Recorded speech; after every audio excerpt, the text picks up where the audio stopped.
All right, everyone, we're going to get started here. We have quite a full house here at Central States, and we have people joining us online as well via Zoom. So all of the presentations in this room are part of the NNP Symposium. It started as a completely online educational numismatic conference in 2020. This is the second year we have worked with Central States to have a hybrid spring experience so we can have it in person as well as online. The symposium itself is sponsored by Ethnis, the Eric P. Newman Numismatic Education Society. So we're very grateful for them. And kicking us off for this presentation, this is the first one of the day of the Iowa State Showcase.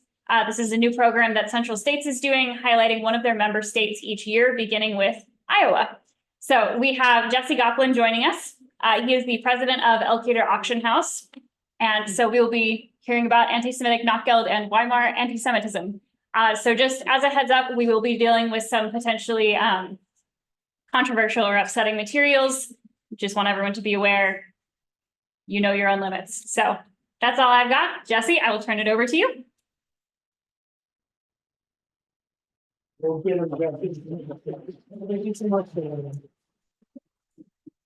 I really appreciate that kind introduction. Yeah, so this is the topic, anti-Semitic Notgeld. And I admit I am nervous. I don't feel at all equal to this challenge. I feel very heavily a duty and a burden of history here. I will do my best. And as Leanna said, sorry, am I being too quiet? Yeah. I will try to really project.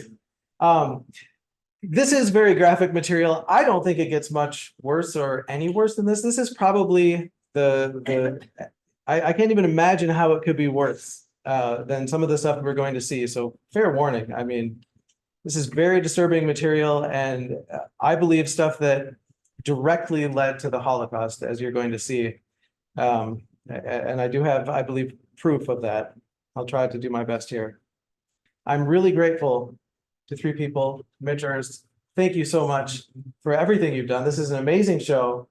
And you've been so kind to me, allowing me to have the table there. I do have a table where everything that you see here, maybe one or two exceptions, is down there. If you want to come look at it, come talk to me. There's a really great talk at 3 o'clock that I kind of wanted to go to, but I'll be down there. And if you want to talk to me or see anything, let me know. Leonard Augsburger, thank you so much for putting this on. You guys do a wonderful job. Leanna, thank you so much for all of your help. I really appreciate it. And thank you to everyone who is here. I'm so grateful, especially because, you know, this is actually a surprisingly difficult topic to get people to talk about. And, you know, it might seem to you like this is a mainstream thing, but even the, I guess, founder of Holocaust Studies, Raoul Hilberg, had an enormously difficult time, you know, being able to do his research and getting the support from his advisors. And I myself have actually had difficulty at times trying to talk about this and having reactions from an audience or from people. So I'm sure you guys are not that way. But yeah, it's very surprising. The difficulty some people have in doing Holocaust research or talking about the Holocaust. Something that's, for some reason, people want to sweep under the rug sometimes, and I don't think we should do that. So who am I? I was an exchange student in the 90s in Germany. My host family took me to Dachau, so I was exposed to this at that time, and it was a very moving experience. And then I was in Germany at a gymnasium when Schindler's List came out, and my whole school went there, and you can't even imagine the scene. People just screaming and crying and rolling in the aisles of the movie theater. We took an entire movie theater, and the whole school was there, and it made such an impression on me to see these people, you know, and realizing like this is what my grandparents did. You know, it was a sight to behold, and you know, it really made me think about you know, how important it is to communicate these lessons. I taught German at UC Davis in graduate school for about 3 years. Tried to incorporate as much as I could these kind of lessons in my teaching when it was appropriate. For the last about 10 years, I've been probably the largest Notgeld dealer in the US. I don't know, maybe somebody's got something going on I don't know about, but probably. Right now, I have a lot of things going on eBay. I am not, however, a Holocaust or World War II scholar. I've really actually avoided anything Nazi. I don't like that stuff. I don't collect it. My area of emphasis in graduate school was 1770s to the 1920s. I wrote my master's thesis on Goethe. I love Goethe, but I kind of cut things off at the end of the Notgeld era as far as my expertise. So I'm not going to really talk about too much that comes after that. And if you don't know what Notgeld is, if any of you are just wondering what the heck is Notgeld, I'm giving a talk tomorrow at 1:30. It's more of a basic introduction to the catalogs and everything like that. So please, you know, if you're wondering what Notgeld is, come to that one. All right, so I'm going to read a lot of stuff here. I apologize for that, but I don't want you to take my word for it, especially because I am not a Holocaust scholar or anything like that. And I don't want you to think that anything I am saying here is just stuff I am making up, right? So I do apologize. My delivery is not going to be that wonderful at times. And I also need bifocals. So from the United States Holocaust Memorial Museum, here's a piece. This is from the Katz Ehrenthal collection. And I'm just going to read something from the Holocaust Museum about the history of anti-Semitism, which has a very long history in Europe. And many of you know this, but I just want to be clear about this. So anti-Jewish hatred has pervaded Western art, politics, and popular culture for centuries. Perceptions and understandings of Jews throughout history were manifested in objects, from fine arts and crafts for the elite to everyday toys and knickknacks. There's a collection of 900 or so that you can view online, and Notgeld probably would fall into that category. Many of these objects promoted negative attitudes and stereotypes about Jews. The same hateful stereotypes reappear again and again, spanning centuries and continents. And we're going to see some of those tropes here. So this painting is from centuries before the Notgeld era, English, and you see the title here, The Usurer. Obviously, this is anti-Semitic, and it's a very sort of worn out old trope. I did it, didn't I? I'm going to stay right here and I'm going to use the pointer. Okay. Sorry about that. All right. But this actually, surprisingly, there's a piece of Notgeld that looks about the same. And it says the usurer, but in German, der Wucherer. Wucher is usury, which, you know, historically usury meant charging any interest at all. I think the definition has come to mean charging exorbitant amounts of interest. But it is, as we'll see, an anti-Semitic code word that a lot of these Notgeld notes use. Rather than coming out and explicitly talking about Jews, we see these two words in particular, and most often they're combined. There's Wucherer, which is a usurer, and der Wucher, usury. It can also mean price gouging in German, so it has a little bit of a double meaning there. But a Schieber, which is literally a pusher, schieben is to push, we would translate probably as profiteer. But as we're going to see, this is one of the most, you know, commonly used anti-Semitic code words. And so this set has one called the usurer, and I have a translation here. I try to be a little literal with this. I could probably be more poetic, but I want to be very accurate. The first million I've got full. When might I enjoy the next?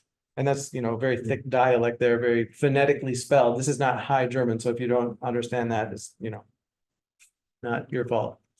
And here we have der Schieber, the other anti-Semitic code word. So here we have the pair. And again, you're going to see these two anti-Semitic code words together. And this is not something you can find online. Like if you go out and you like Google Schieber or whatever, I think maybe one or two websites is going to make this connection. They probably got it from me. Like it's strange to me that this is not more commonly known. But I'm going to really prove to you that der Schieber, profiteer, is an anti-Semitic code word. That's one of the points of my talk here. So this Schieber, or profiteer, says, you know, there's a little poem here, which I have a translation of. Let's read that.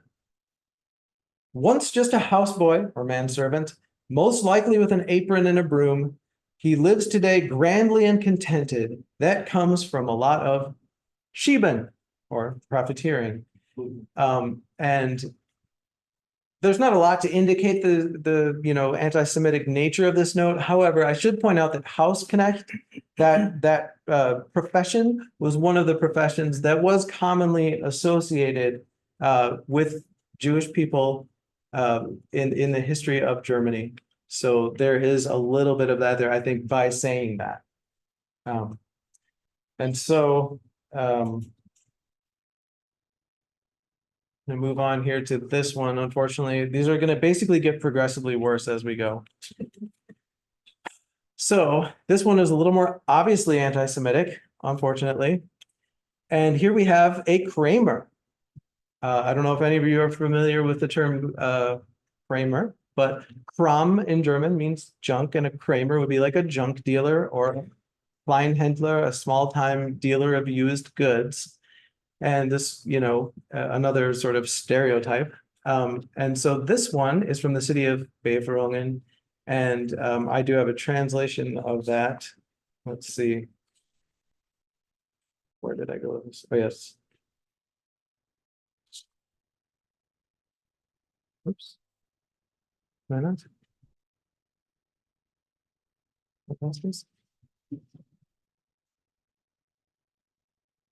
I'm sorry.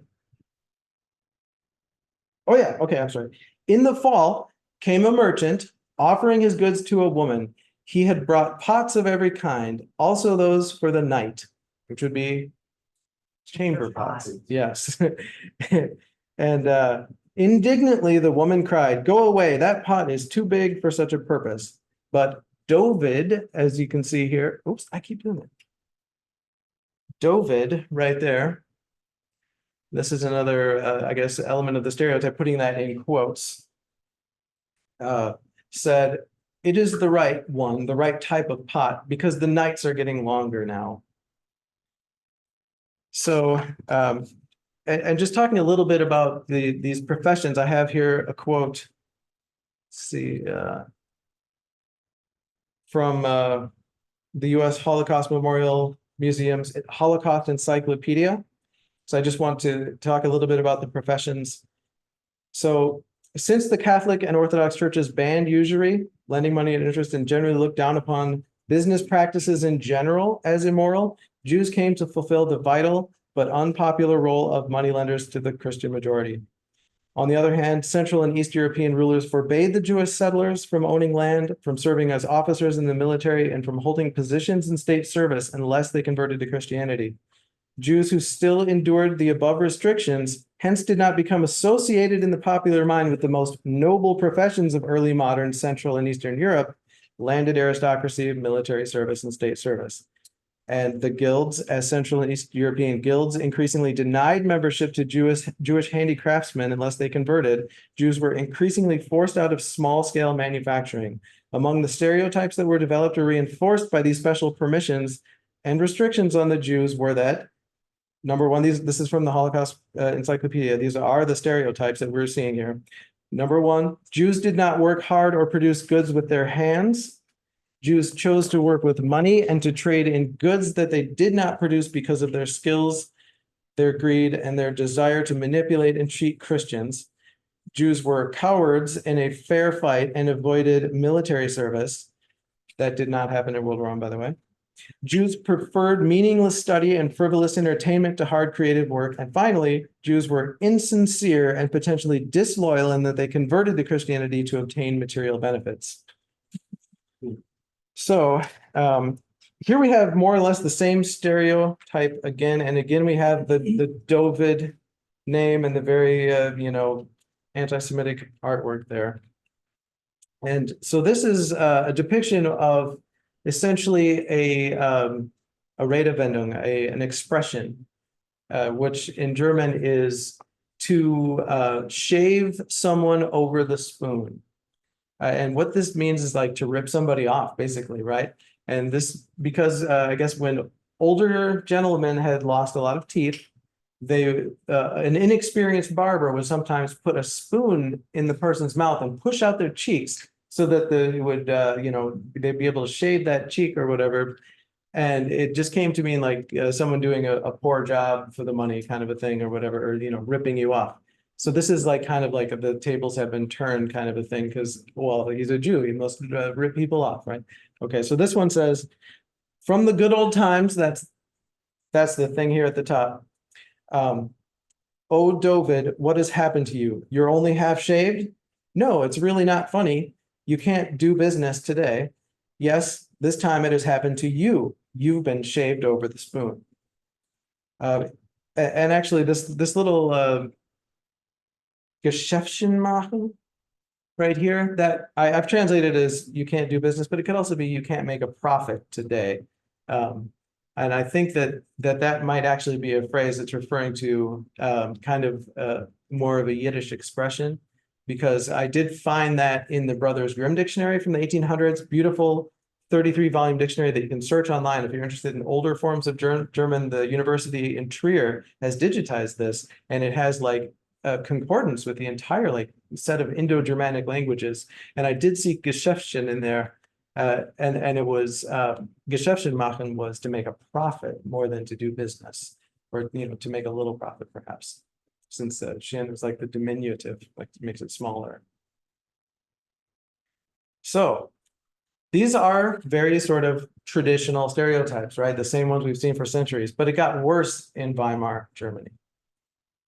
Here we have the stab in the back myth.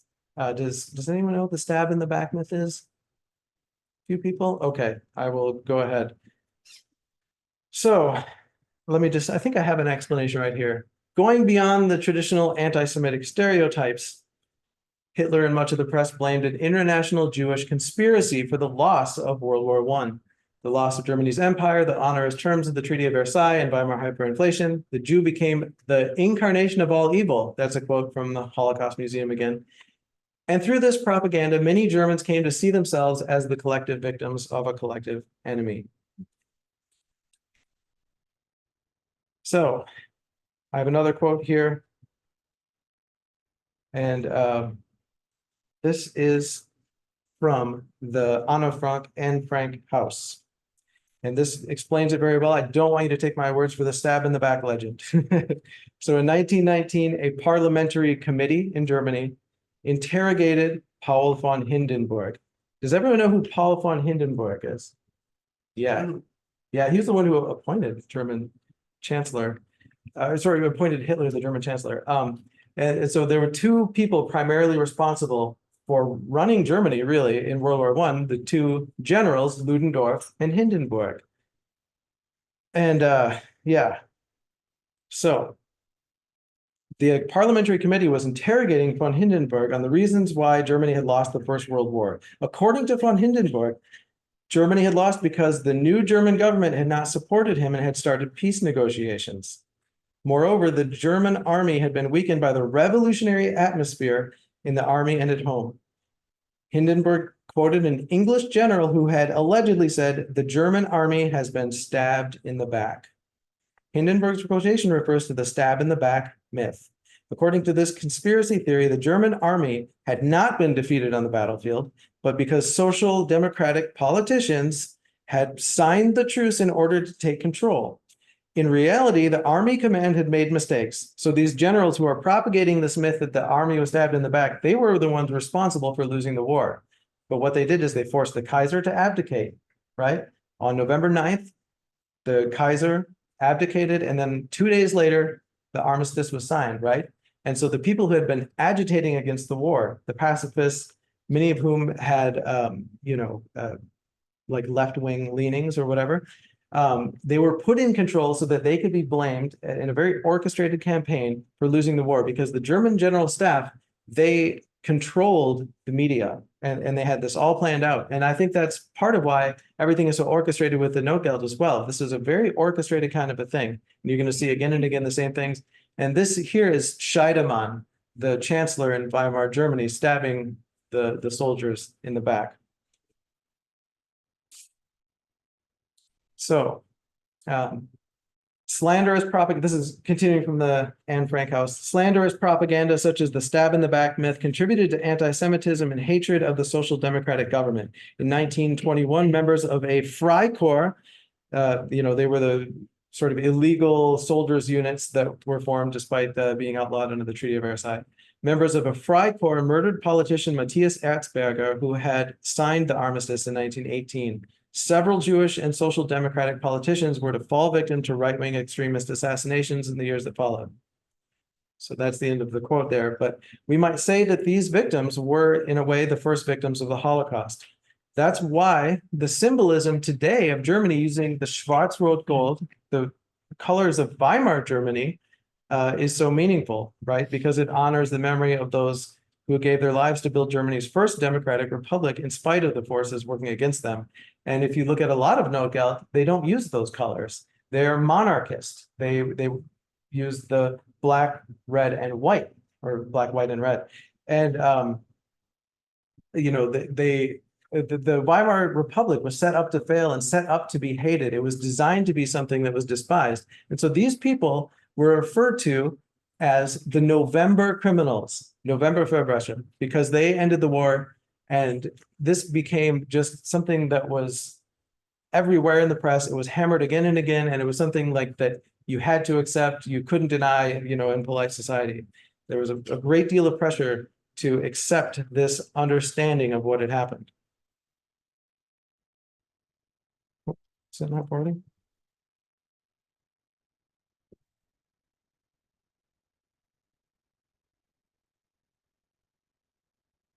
Okay. All right. So here we have a note from Brockel, and here we're starting to get into this idea that there's some sort of justice or revenge that is due. I'm sorry, is there? Oh, there's the clock. Okay. Have I really been going for 22 minutes already? Yeah. Oh my God. Uh-oh. Okay. All right. Okay. So here we see that Jews are now being scapegoated and portrayed not just with age-old stereotypes, but as guilty of great crimes against the German people. Of course, that's a false dichotomy to separate Jews versus Germans. They, you know, Jews are Germans, obviously, if they're German. So there's this idea that the Jews needed to be punished because they had done these horrible, horrible crimes. So here we see this one, and you see the dunking tank there. Here's what it says. Such a seesaw, strong from iron, was abruptly dunked into the water. These are all my translations. For today, too, it would be practical for the Schieber, Wucher, and Prosser. Prosser is another one of those. Profligate spender, it means. What to the, and this one says, what to the simpleton, this one over here with this kind of Hitler mustache looking guy. What to the simpleton seems just an instrument for sitting, the behind. Clever magistrates knew how to use pedagogically. And here we see the exact same motif with the exact same anti-Semitic code words. And this one says, how in Verden, that's the city that issued these Notgeld notes, the Wucherer and Schieber were once punished. So again, we see a dunking tank, we see Jews, we see the idea that they need to be punished, that they're guilty of these horrible crimes, and we need to like use medieval kind of tactics on them because it's so bad. All right, getting worse still, we have the League for the Protection of German Culture from the city of Glauchau. This is a Notgeld series, and these were donation notes to this organization, Spendenscheine. And often donation notes are some of the rarest because, you know, they were just a donation, right? And these were essentially like a receipt for a donation, but these were not that rare. They don't have a particularly high catalog value, so we know they weren't that rare. So they must have gotten a lot of donations. This must have been a popular thing that resonated. And the art here, as you can see, is very expressionist, which is strange, right? Because the Nazis, they hated expressionism more than any other type of art that was considered entartete Kunst, degenerate art. But here it's being used. And this artist, Max Eschle, actually is a talented artist, obviously. And here's the most anti-Semitic of these notes. We see the stereotypes, and it says, nothing is holy, nothing is sacred anymore, and every blasphemy roams free. And this is an attack on that kind of Berlin jazz culture of, you know, the roaring 20s or the golden 20s. But on the other side, we see here, there's where it says League for the Protection of German Culture. That's the name of the organization. And I guess it's the organization that's being portrayed as this caring woman taking care of the starving Germans. And maybe you yourself, if you donated to this group, you would be the caring woman, right? You would be the one who is protecting the Germans when you donated money to this League for the Protection of German Culture, right? So this artist, Max Eschle, also did other anti-Semitic works like this silent film poster. I have this also in my case down there if you'd like to see this. This movie has been lost to history, but we have this poster here. And this movie, allegedly, can't see it, but is an anti-Semitic, explanation of what's going on in Germany. And of course, everything related to the money issue, the inflation. But of course, if people are printing all this Notgeld and contributing to the inflation, the people actually issuing it are probably more to blame, right? So now here's what happened later with this artist. This is the same artist. And this is an actual Nazi propaganda poster from the annexation of Austria. Max Eschle once again. And the disembodied Hitler Gruß, the Hitler salute hands like this, is kind of a Leni Riefenstahl-esque kind of a thing here. And also, you see his style here again, it's a bit expressionist, I would say. And I think he's using some of the Entartete Kunst from his history as an artist here now to really promote, I guess successfully, Nazi ideology in the Anschluss, the annexation of Austria. And now I am so sorry to do this to you, Mitch. Guess what? This is the same artist. And Max Eschle, as a younger man, still in his 20s, also created, honestly, an unbelievably nice Sower motif image. And as some of you may know, Mitch Ernst, Central States president, is the greatest Sower motif collector in history. And he introduced me to the idea of the Sower motif through his exhibit at the World's Fair of Money in Chicago. And now I'm seeing it everywhere. And I was so surprised when I saw this because this is actually kind of glorious. And here it is, this horrible artist. But look at the title of this magazine, Jugend, right? Youth. That means Jugendstil. Jugendstil is, does anyone know? Art Nouveau, right? Modernist art, degenerate art, and art of the stuff the Nazis hated. But there he is on the cover of the Art Nouveau magazine. Now, it's not really Art Nouveau. It doesn't have the lianas, sorry, the climbing vines, the sort of very stereotypical Art Nouveau things. We're right on the cusp of a new style here, right? Like the Sower himself standing on the cusp of the bright future.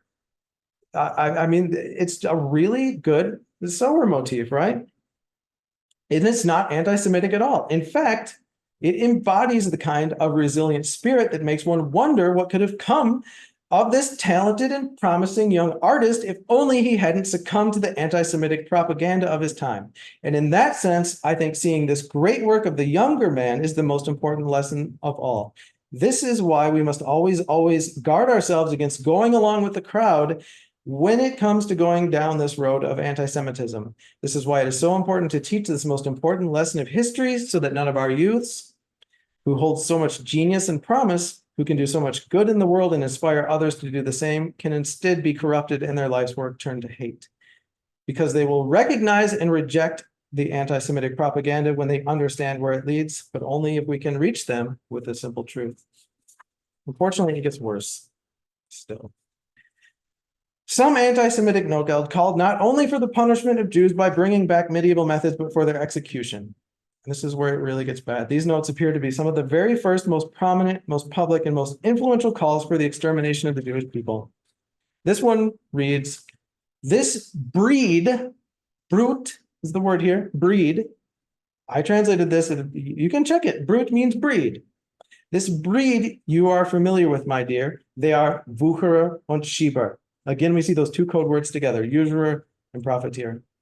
Earlier, they were put on the gallows. Today, they just keep right on profiteering. And I think this note speaks for itself. This is from the city of Brockel, the same one that had the original dunk tank. Oops. Now here we are with Schmuln. This is a wine dealer. A thief, here's my translation. A thief came into my house and made all my money disappear. Now I only have these notes, liquor and also wines. obviously blaming all the ills of this inflation on this stereotype. And I think this note here with the devil as a Jew with the money, I think this note sums up the demonization, the dehumanization of Jews as what Holocaust survivor Pete Arenthal, I'm not sure how you say that, referred to as the incarnation of all evil in a single, horrible, and simple image. That's why I made it the cover image. And now here, this one, here we have the banality of evil, right? So a bucolic pastoral scene, but the message around the border is calling for the execution of Jews. It says, if only we had the hangman scaffold of the old time still standing and could see all the Vucherer. See the word Vucherer there, usurers dangling on the gallows. I think we're seeing a trend here. And it gets worse. Here's Tostedt. Now we're going to see what this ruse of using the anti-Semitic code word Schieber was really all about. So, I have the extremely rare original advertising flyer here, and I've translated this, and I'm going to read quite a bit of this for you. I apologize, but I really think this gets into it. And it gives you a real clue into this word Schieber and how it's being used and how it was absolutely an anti-Semitic code word. The Tostedt 50 Pfennig Notgeld notes have not had a long lifespan to enjoy. Again, I'm reading my translation of this original advertising flyer. These notes have become very well known in a short period of time due to their originality. Originalität. There's no question that's what it says. Originality. And they may have been the first ones to really go there. From every part of Germany, orders arrive daily for these notes. They're very popular. They're €1 in the catalog because they were so common. The reverse of this note probably shortened the lifespan of this note. We're looking at the reverse. Tostede, which is the dialect form of Tostedt, means Totenstätte, place of the dead. So appropriate, I guess. The place name Tostedt is derived from this, place of the dead. Those who are familiar with the coat of arms, that's that thing in the middle up there, know that this is the coat of arms of the famous Tostetter Zeitung newspaper. The fact that the Tostetter Zeitung has already written many harsh words against the Schieber, the Schiebers, the profiteers and the war profiteers, Kriegsgewinner, gave the artist of this note occasion to record that logo, in the image. That now a raven sits by each of the hanged might give the appearance that the saying of the traitor eats no raven was also taken into consideration. That the hanged unfortunately have a crooked nose is supposedly ascribed to the fact that the artist had freshly dipped his brush. Evil tongues maintain something different. So they're joking about this, right? It's hard to believe, but this is where we're at right now in 1921 in Germany. The Tostetter Zeitung writes about it. I'm continuing on with the flyer. The issuance of the Tostedt Notgeld notes caused some sensation. The note was drawn by a native Tostetter and attracted universal attention, not only because of its quite pleasing sketches, but also for other reasons. The front side depicts landscape motifs. I'm sorry, I don't have that here. On the reverse, one sees a tree which bears in its crown the Tostetter Zeitung coat of arms. In the branches hang two full-bellied human creatures for whom the accompanying saying gives the explanation. These are the words you see on the side there. Again, my translation of the dialect. The flyer is not dialect, that's High German, but the writing on the notes is dialect, phonetically spelled. So should it happen to all the Schieber, then things could be better for Germany. So you see, we have the word Schieber here, and we have the very tongue-in-cheek kind of explanation of, only evil people say that's really ha ha ha, right? A flock of crows points to the raven feed, continuing my translation. On the unbiased observer, the strange figures of the hanged make a very comical impression. There is, however, a group in Germany which counts among its esteemed members many war goods profiteers who constitute a danger to public safety, who have so often been named by full name under the masthead of the Tostetter Zeitung, and who see in the hanging of their guild and union comrades an affront. So they're linking the Jew with the, Bolshevik, as Hitler did in Mein Kampf and elsewhere. So they see in the hanging of their guild and union comrades an affront, if not an outright provocation. This group is busily engaged in bringing about the confiscation of the money. They were trying to get this note confiscated. Should the confiscation of the money be ordered, then the value of these pieces would increase enormously in price. So you better get them, right? So they're actually using the controversy of this to try to sell more. Sorry. There have already been, up to now, such substantial orders that have come in that the largest purchasers who supply the banknote collectors could not even be included. The Tostetter Zeitung, however, thanks the community's representatives for the honoring commemoration, which can be ascribed to our persistent publications from the Red Schieber Republik. So they're calling the Weimar Republic the Schieber Republik. The Weimar Republic was being, targeted with this anti-Semitic propaganda. So here we have a book about this Notgeld, which takes the proof even further. So clearly nobody was fooled by the feigned denial of anti-Semitic intent in that note. Not only was Tostedt one of the earliest hotbeds of virulent anti-Semitism, according to this book, in German the title is Under the Swastika, Unterm Hakenkreuz, but newspapers like the Hamburger Echo called the city, this is a, more left-leaning publication, I guess, called the city a nest of anti-Semites and a nest of anti-Semitic piles of manure. I don't think they're going far enough, but they called them that for issuing the note. And there was certainly nobody on the anti-Semitic side fooled either. 18 years later, in 1939, in ominous language referring to a solution of the problem, quoted right here, you see that? Das Volk Jehovahs, the people of Jehovah. Here's what it says: the people of Jehovah, 3 feet high onto the next tree. That's how the simple solution to the problem was conceived in Tostedt. So here we have a Nazi publication in 1939 praising this Notgeld note for the conception of a solution just prior to the Holocaust, when it depicts Jews being hung from trees and says that this is what should happen to all of the Schieber, which by now I hope I have proven to you is nothing more than an anti-Semitic code word, just as the Nazi who wrote that 18 years later understood it to be.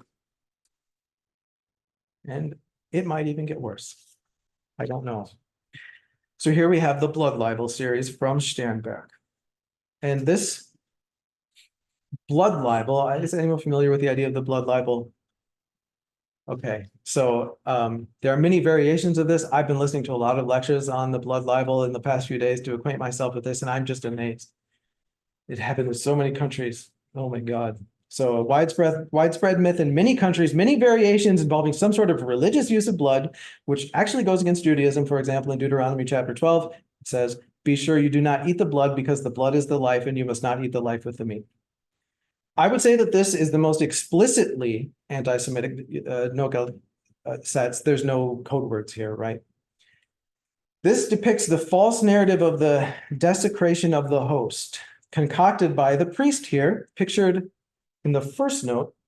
Oops, there's the story, which I will have a translation here if I can. Yeah, I think I got a few minutes here. Okay, so this priest here who's handing them the consecrated host, he is actually the one who made up this whole story. So, but he, considers himself to be the victim or whatever, I guess, in his fake story. So, this false narrative of the desecration of the host, concocted by the priest Peter Dane, that's the name of the guy there. This resulted in the only actual event. So this is depicting a fake thing. This is depicting a fake thing. This is real. The burning of the Jews at the stake on the third note. As obvious as it may seem to any rational human being that the story being told by these notes is the worst kind of blood libel, the notes and the story behind them is told here as if it were not only possible but truthful. The absurdity of so many elements of the story you're about to hear, from the communion bread bleeding to the miracles granted to pilgrims who came to worship at the site of this genocidal murder, to the ridiculous fake relics like the cement footprints, should make us shudder at the stupidity of those who would not only take it at face value, but go so far as to enshrine this anti-Semitic myth on the very money their town issued. I have translated the story inside the envelope, but I have to caution the reader as strongly as possible that this is a historical falsehood of the very worst type, a lie which is designed to slander an entire people and bring about their murder and destruction. I have preserved every lie and every inept grammatical device to give you as perfect a translation as I can. The duty we have to understand how the worst genocide in history could have occurred outweighs, in my opinion, the desire I certainly feel to quarantine the dangerous insanity contained in these historical documents. Obviously, there is no actual documented historical occurrence of any of these blood libel incidents ever, and yet they have existed as a false narrative in so many countries. So with that very strong warning in place, not to take this as anything but a false myth like every fake blood libel story, here is my translation of the text in this envelope here. The holy blood of Sternberg in the year 1492 in the city notes of the city of Sternberg in Mecklenburg.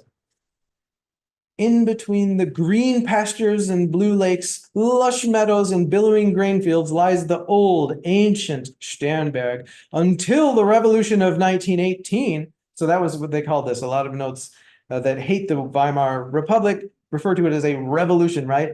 It wasn't that the Kaiser was forced to abdicate, as we now know by the German general staff. No, it was a revolution. These social democrats took over by force.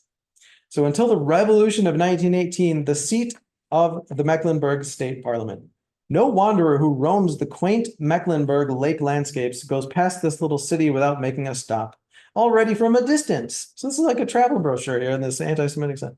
Already from a distance, one sees the proud and beautiful tower of the church, high and transcending the entire city. Silent and dreamy are the streets, serious and venerable the townhouses looking into them. Long centuries have swept over them and away, almost without a trace, and only the magic of secretive, shadowy recesses and alleys have been left behind. But not always was it so quiet as now. Once, Sternberg was the destination of thousands upon thousands of foreign pilgrims. Back when Sternberg was still a pilgrimage site. Throughout the world, its name was mentioned and lauded as a place of miracles. The wondrous story of the holy blood of Sternberg, however, is such. Now they're going to recount this blood libel story, which evidently it was a big tourist thing.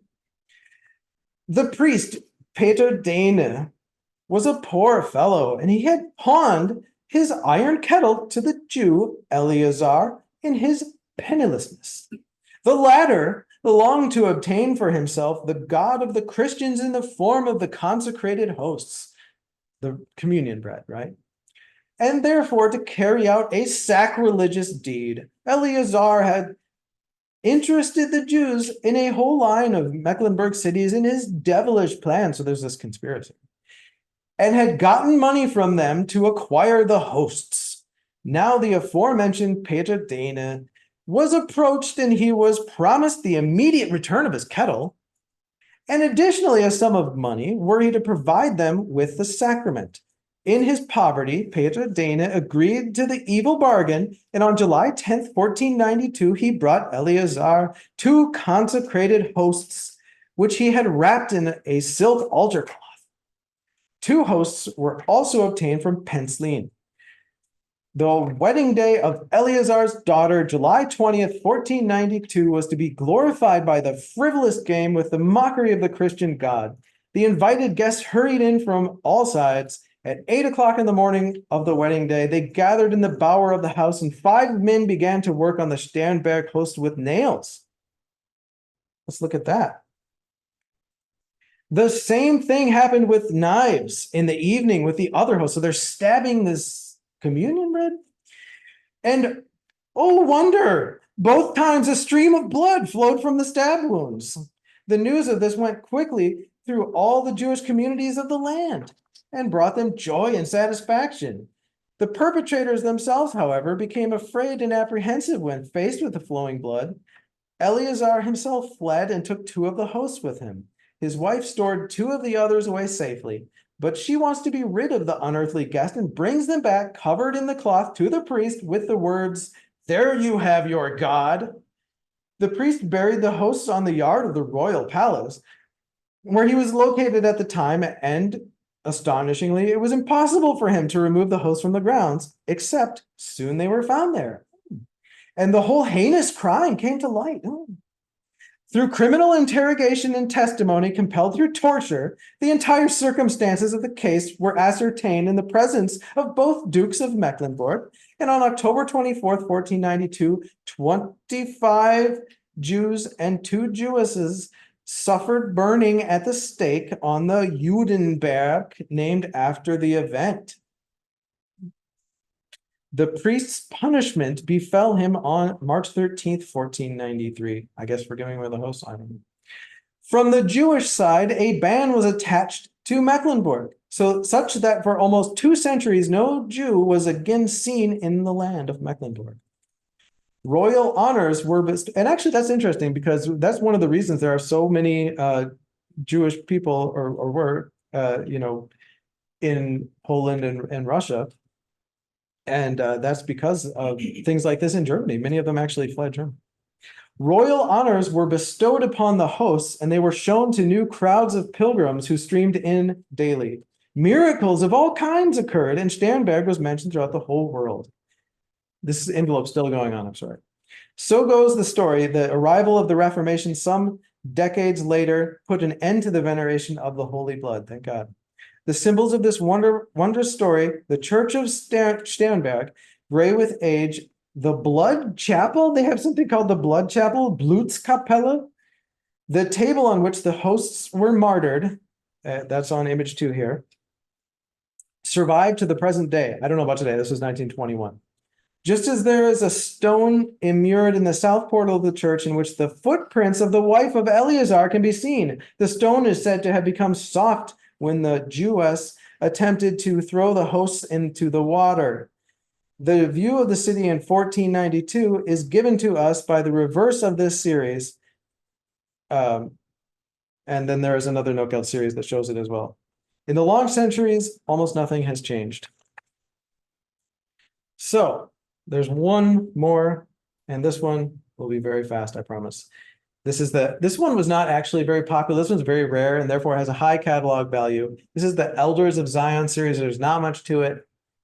If anyone's familiar with the protocols of the Elders of Zion, this was a horrible fake forgery thing from actually Russia, I believe. And it was like incredibly popular. I guess Henry Ford even had it published in the US. And it had a lot of these, international Jewish conspiracy kind of things that were so popular with the Nazis. So, yeah, Die Weisen von Zion, the Elders of Zion. That's about it. And this is the other side of the note. And again, we see the word Schieber. If you need any more proof, there it is. Die jetzige Schieberwirtschaft, the current Schieber economy, belongs on the shame donkey. I guess, I don't know, Shantaism. So there you have it. I am sorry to have to do this, but I felt it was a duty, and I really thank you for being a part of this. I would love to have any questions from you if you might.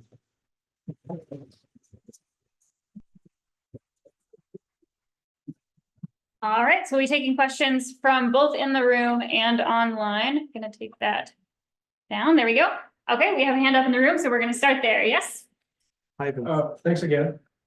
In your professional opinion, how many Notgeld notes you ever seen have explicit anti-Semitic messages compared to overall volume of the phenomenon?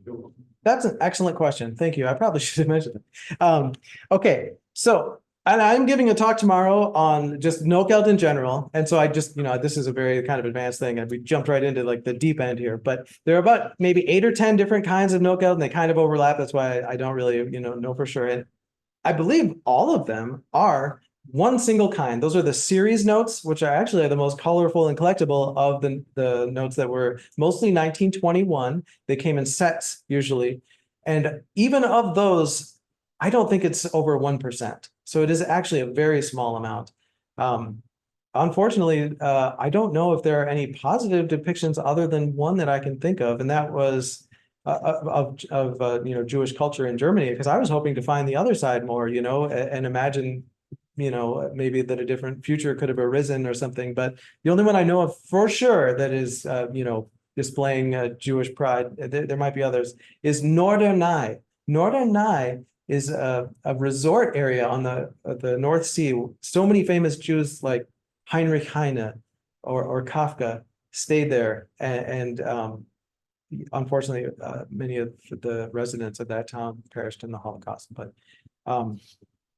But yeah, it is actually a very small percentage, and still at this time, many Jews had fought for Germany in World War I, and equal to their proportion in society. And even organizations like the Stahlhelm that were later incorporated into the Nazi Party had Jewish members at this time. This was, a slow process. There were obviously places like Tostedt where a lot of people, existed, I guess, who were anti-Semitic, but I think by and large, like the reason they got away with it were these code words, right? Because they could say something like profiteer and kind of deny it, and only if you really dug would you maybe figure it out, or put all of these together and figured out there was a pattern. But I don't think a lot of people did. All right, we've had one come in online. Oh, Why is the denomination 100 Pfennig and not 1 mark? that's a very good question. Thank you, Gary. I don't know. I mean, I don't know the reason for that. And does anyone have an idea why you would do that? But it is 1 mark. It's 100 Pfennig. 100 Pfennig, eine Mark, same thing. Sense of normalcy, Sorry? sense of normalcy, That could be, yeah. compared to 10 billion mark notes. Yeah, Phoenix is actually, sounds normal, right? it does, yeah. Was maybe if it's in a series of other Pfennig notes, it goes, 10, 20, 50, and 100. I think you're right. I think that's the answer for the convenience. They've got Pfennig in the plate or whatever, there's something, and it's just easier in that design to, just roll with it and just change it to another Pfennig rather than having to redo something. It probably fit the art, yeah. That's a good point. Any other questions? Yes. It's kind of a follow-up question. In these 1921 notes, is it the first explicitly anti-Semitic artwork known in Germany, or basically what's the point? I mean, we know that anti-Semites existed long before Right. Germany. Yes, it is certainly not. No, I think that what was unique though was I think that these were probably the first most prominent, most public calls for the execution of Jews. Really as like a class or a group. I can't think of anything. I saw when I was doing research for this, even one of the worst publications, Der Stürmer, I think it wasn't until the 30s when they openly called for the extermination of Jews. So this really predates a lot of that stuff by quite a while. 1921, I mean, that's a long way from the Holocaust. And then when the rest of Germany, I guess, caught up to this evil or whatever, it had time to work or whatever it was, they saw these, the real Nazis, they saw this as, oh, wow, this was like prophetic. Thank you. Yeah, thank you. And we had some other hands in the room. Yes. I'm curious, how widely circulated were these notes amongst the German people at the time?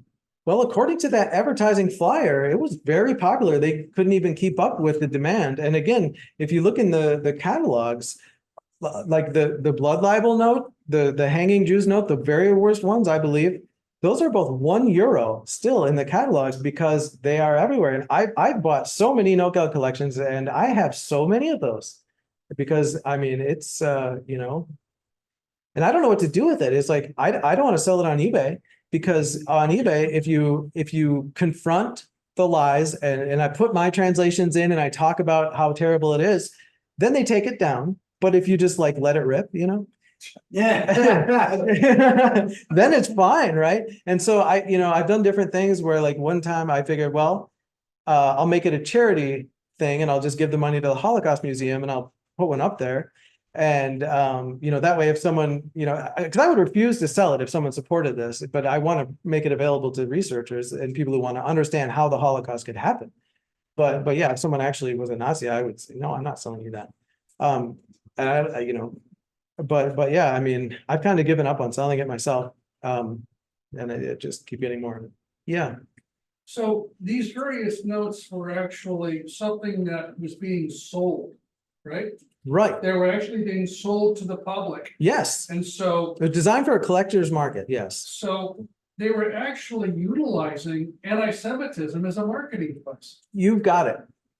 Yeah. You nailed it. And so if there existed this anti-Semitic thought out there, Yes. these guys were just marketing on it, saying, Just like Hitler, he was preaching to the choir, right? This was everywhere. The press was very controlled and they promoted this stab in the back myth, which had a very strong anti-Semitic component. And the Germans had suffered this tremendous loss and it couldn't possibly be their fault, right? No, they had to have a scapegoat. And this was the scapegoat that the German general staff and the whole apparatus of the controlled media provided them with, because it had such a long history to build on. But then they took it to that next level. And obviously Hitler took it to the ultimate extreme you could possibly imagine. Okay, we do have one online I want to be sure we get to. I wonder if you could talk a bit about the Notgeld and inflationary money that was later stamped with anti-Semitic messages after the inflation. I wonder if you're familiar with them and if you could say something about that area. I have seen those. A lot of those, I think, unfortunately, are fake. And that's a little disturbing because they're usually like the most common notes, like the 1,000 mark, 1922. And then they have this big, long, crazy stamp or whatever. And I have a hard time believing that many of those are real from what I've heard. I'm sure some are, but yeah, I think that a lot of the stamped German notes out there, they'll just take any German note and they'll stamp an SS, Waffen SS or whatever on it. You see this all the time on eBay. The stamps on German notes are the biggest racket. And those are some of the worst, unfortunately. And I think a lot of those are modern forgeries. And I don't think they tell us a lot about history as much as they tell us about the marketing again. Yeah. You can take them a couple more from the room. Oh, I'll let you. yeah, please, Ivan. Again, follow-up question to the previous conversation, so you're saying that these particular kinds of notebook never function as a proper notebook, right? So they're never in circulation, they're never used as currency. That's kind of the definition of the series note, was that it was intended for the collector's market. It could be redeemed, but no, people at that point, this was the world's first banknote collecting craze. And that's the title of my talk tomorrow.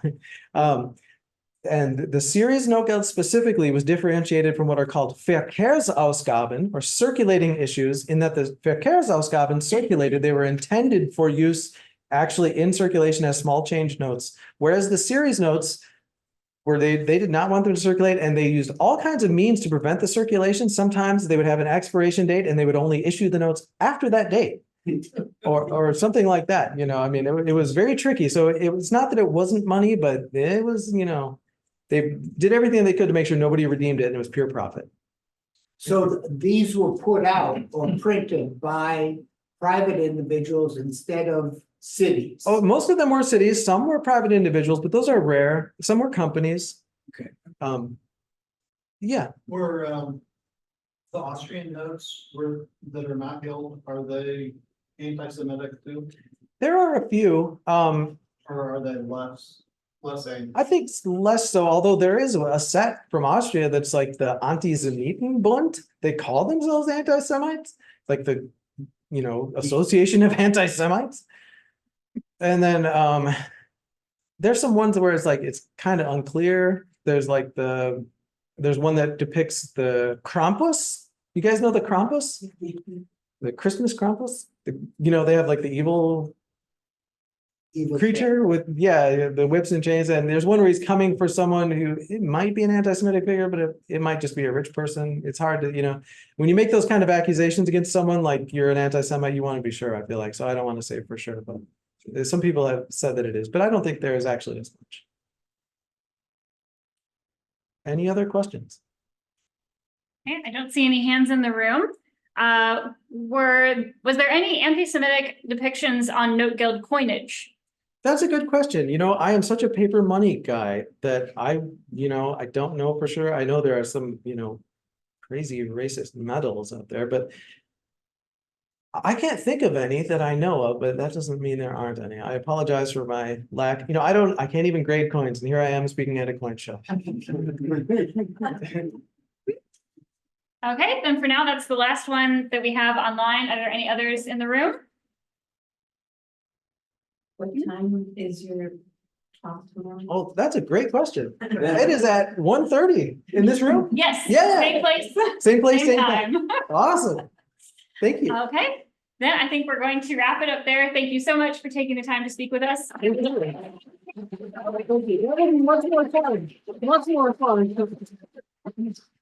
For everyone here, thank you so much for coming. All of these talks are being recorded, and the recordings will be available on the Newman Numismatic portal as well as YouTube in about 2 to 3 weeks. If you would like to receive an email when those recordings are up, you're welcome to add your email to our sign-up sheet up here. We won't bother you, I promise.